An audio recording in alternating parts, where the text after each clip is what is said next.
Setelah sempat dibersihkan, kini pemirsa pinggiran Sungai Musi kembali dipenuhi sampah dan tanaman air. Kondisi ini terjadi akibat tanaman air yang terbawa arus pasang. Berikut laporan selengkapnya.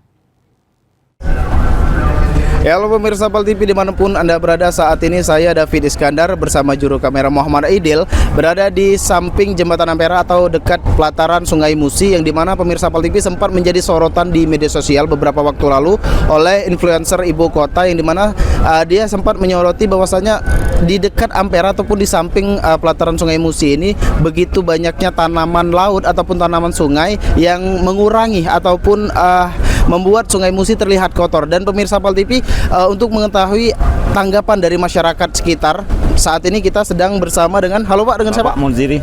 Dengan Pak Munzili. Baik Pak Munzili, dapat diceritakan tanggapan dari Bapak terkait banyaknya sampah yang berada di pelataran Sungai Musi ini, Pak?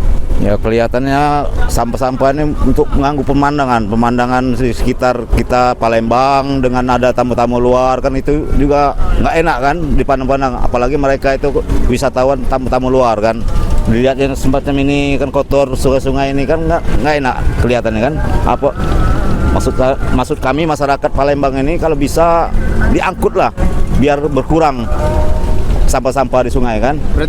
Berarti untuk harapannya itu diangkut oleh pemerintah setempat ya Pak. Dan kira-kira ini Pak, untuk sampah-sampah sini apakah sempat ada pembersihan atau seperti apa Pak? Kalau kemarin sempat ada pembersihan sekitar jam 11 sampai istirahat makan, lanjut lagi. Kelihatan udah bersih kemarin ini. Waktu air surut, kalau air pasang terbawa lagi dia, ulang lagi. Maka banyak lagi seperti sekarang ini kan ceng-ceng ngodoknya. Baik Pak, untuk harapan sendiri Pak dari masyarakat terkait kebersihan di pelataran Sungai Musi ini seperti apa Pak?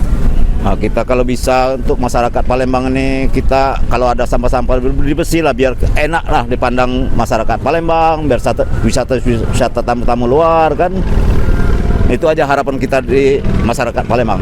Baik, terima kasih Pak Munzili untuk waktunya. Dan demikian pemirsa, wawancara kita bersama dengan salah satu masyarakat di sekitaran ataupun di pelataran Sungai Musi. Dan seperti yang diharapkan oleh masyarakat sekitar pemirsa, bahwasanya diharapkan untuk dinas terkait ataupun pemerintah setempat agar dapat melakukan pembersihan total, bila perlu untuk sampah-sampah ini diangkut agar kebersihan ataupun sampah-sampah itu tidak kembali mampir ataupun kembali mengulang di samping ataupun di pelataran Sungai Musi ini pemirsa Pal TV. Dan demikian pemirsa Pal TV, saya David Iskandar bersama juru kamera Muhammad Aidil melaporkan.